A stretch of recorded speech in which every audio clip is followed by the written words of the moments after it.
I'm thinking aluminium. No, carbon fibre. Now what about titanium? Nah, who needs it?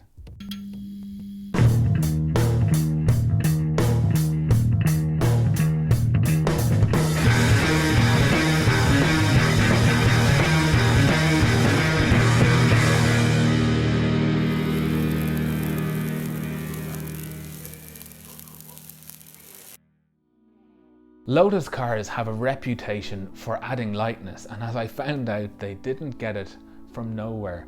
We have started the process of weighing the various components of our Lotus Esprit Series 2, but before we get to that in this episode, there are just a few little bits and pieces that have to come off.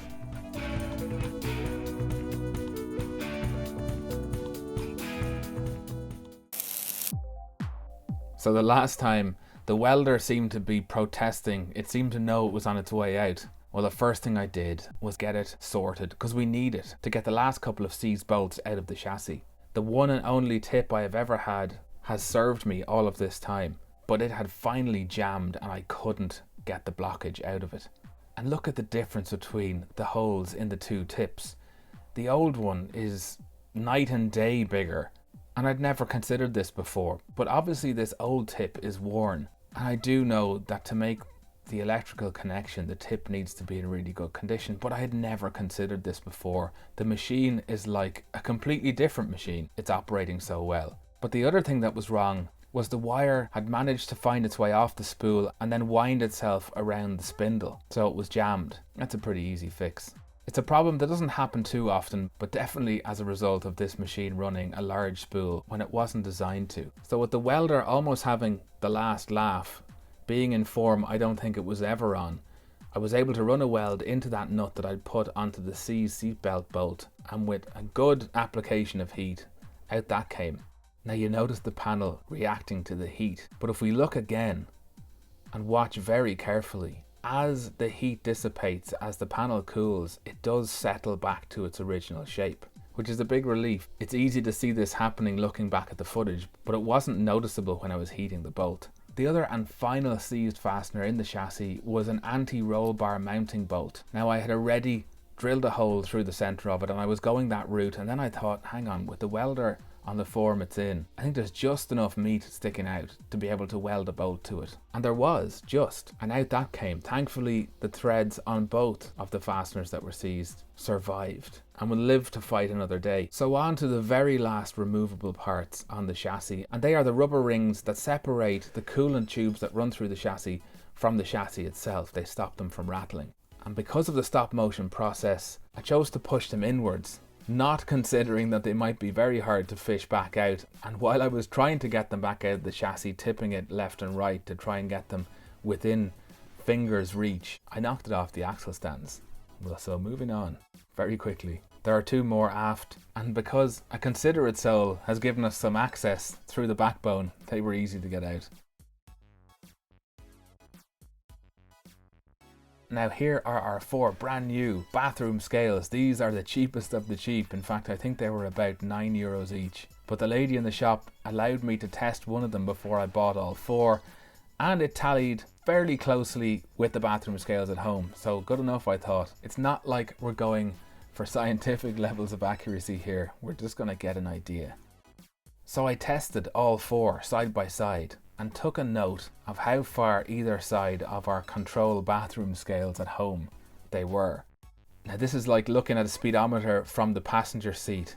The camera is looking straight down on these scales, well, as close as I could get it, but that meant I couldn't look straight down, and without checking the footage I had to make a note of what I thought the discrepancies were. So these figures, they are slightly out. Some of these scales are much closer to our control, but again, let's not get too caught up in this. We're going for ballparks.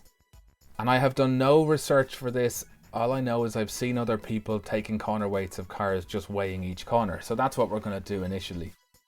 In the scales go. And give or take, we were reading somewhere between 10 and 15 kilos. We're working in kilos. The black figures are kilos.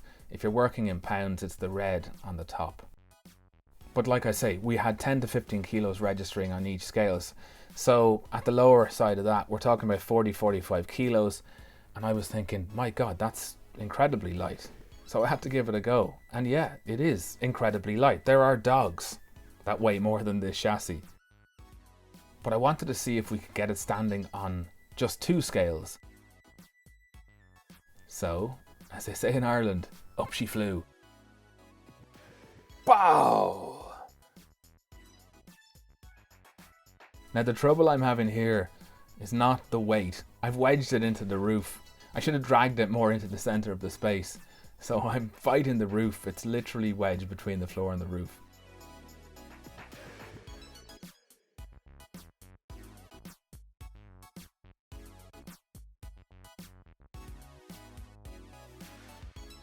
Well, with it standing with enough clearance to be able to lift it onto the scales, I brought them in.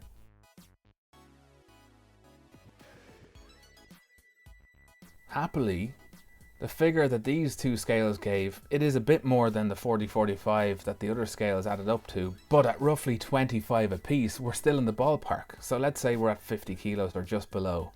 Then I realised, hang on a sec, these scales are rated for 130 kilos each, and if they're anything like a torque wrench, they are probably most accurate somewhere in the middle of that range. And the chassis doesn't weigh anything, so let's just put it on 1 scales. And our scales that was closest to control has registered 53-54 kilos. Now I didn't weigh the piece of wood I have the chassis sitting on, but let's say conservatively it's a kilo. And then let's ignore that because it's dirty and covered in oil and underseal. Then again, it's missing some pieces. So we're between 50 and 55 kilos. And isn't that incredible? Yeah, you could make this chassis lighter with modern materials and modern processes, but it would have to be quite a different design. But would you get this chassis an order of magnitude lighter with the same overall design, as in a backbone chassis in this shape, you know, that will bolt to the car in all the same places? Could it be that much lighter in a different material? Anyway, I wanted to have a good look over the chassis before it goes out for blasting, so that we're not expecting too much or too little when it comes back all fresh and clean. Now down the flanks of the backbone there are some ripples. This is fairly normal as far as I'm concerned, and I know these are normal because I've seen them on other chassis, waves in the side panels, and maybe there's something to do with when the seatbelt mount points were let into the chassis, or those mid-backbone body mounts, or both. Now back to our specialist access hole. I wanted to check for cracks in the corners, and sure enough, here's the first one, and it's a biggie. And I'm sure it started out as a hairline, but it's a bit more than that now. And if we travel round to the side of the panel, clean it up and have a look, it extended. It met the side panel at the end of a run of welds, and it has run down the side panel. Thankfully it ran aft and was stopped by another run of welds. So it's not a huge crack, but this chassis was definitely flexing where it shouldn't. And if we look around the rest of the hole, sure enough, there are 3 or 4 more cracks. One of them starting from where one of the pop rivets was let in, and the rest emanating largely from the corners. Now thankfully none of the rest of them went any distance. They stopped when they met the side panels. But if you can imagine, this car was being put through its paces in corners, and as it was doing so was flexing at this point because of that hole. And every time it flexed, the metal fatigued a little bit more and the cracks literally started to show. Up front, thankfully this other specialist work hasn't generated any cracks, but I want to say a big hi to Dave Jaguar 66, fellow YouTuber and car restorer, and he called it in the comments when he said, I think this has been done with an air chisel, and the penny dropped. I mean, no question, gotta be. Dave's an interesting guy. Check out his channel. He does E-type Jags and Minis, and we've a plan for me to travel over to see him. He's in Austria. That will happen. We just haven't been able to make it happen yet. Thanks a mil, Dave. Okay, moving on to the front beam. That's what I'm calling it anyway. And I wanted to clean it completely so I could properly assess it. Now the way this is made is the front panel of this beam, this T-bar, runs down to the bottom of the chassis and then folds aft. But the aft side of the beam runs down to the bottom of the chassis and folds forwards, and the two overlap and are spot welded together. The 2 little apexes in the ends, by the way, are where the bottom suspension arms have been bottoming out on the panel. And you might think, well, that's goosed. You're just going to have to live with it as it is. No, I won't. I want to treat this chassis as if it were going to some high-end show at Pebble Beach. I want to go for perfection. And here's the thing, I have seen these very panels being cut out of other Esprit Series 2 chassis and replaced like for like. It is possible, it has been done, and I'm going to try and do it because I want this thing to be right. Why not? And if we've a quick look just down the cross section of this thing, we can see just how badly jacked it has been. It's completely heaved up. All right, we'll keep going. So moving down the base of the backbone, there are some ripples immediately around the two damaged areas, but otherwise we're pretty straight.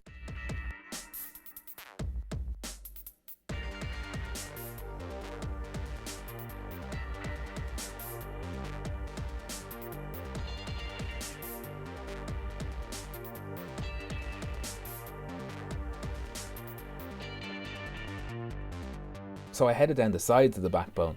That's all pretty good too. I did notice that on the near side, the two body mount bolt holes, I don't think they've worn to this shape. I think this is probably an inconsistency in manufacture and they were modified, drilled out slightly for body fitment. Okay, one last side to do, and this side has the little metal tabs that hold the clutch and brake lines. Oh, and look at this, here's that little ripple. It does seem to have a focal point around that seatbelt mount.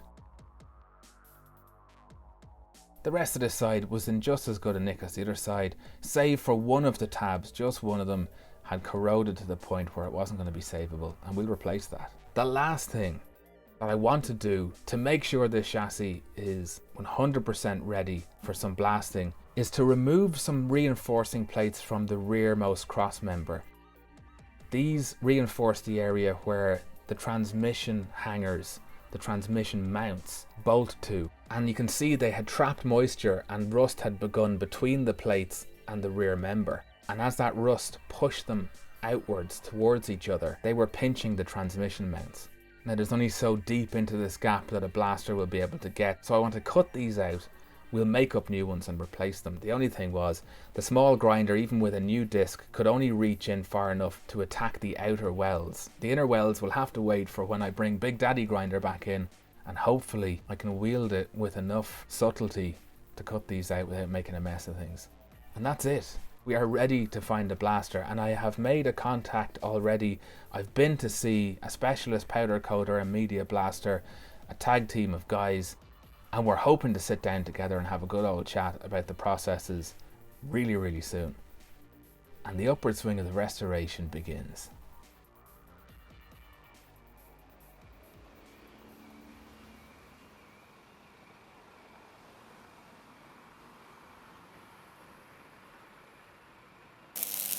To patron Alex, Curtis, Jenkins, Anthony Wild, Duncan Dean, Ika Deppa, Gradsky, Gert Hobolinin, Gareth Lloyd, Gregory Estran, Kevin Nolan, Mark J. Eastwood, Michael Cole, Russell Lunn, Stuart Wright, Tim Relton and Tim Ritchie. I still got it. Gents, thank you so much. You're here and it's incredible, having your support. And thank you to all my patrons. There is a link, as always, in the description to Patreon if you can lend your support. And if not, please keep watching, do like, subscribe, and most of all, share. The welder campaign, there has been contact with welding people, which is incredible. So if there is a link to the campaign in the description, it's still live. If not, rejoice, because we've probably found our welder and it's in the pipeline. 38 is done. 39 episodes is coming up shortly. Hopefully I will be bringing the interviews back ASAP, but until I see you again, do stay stuck in and good luck.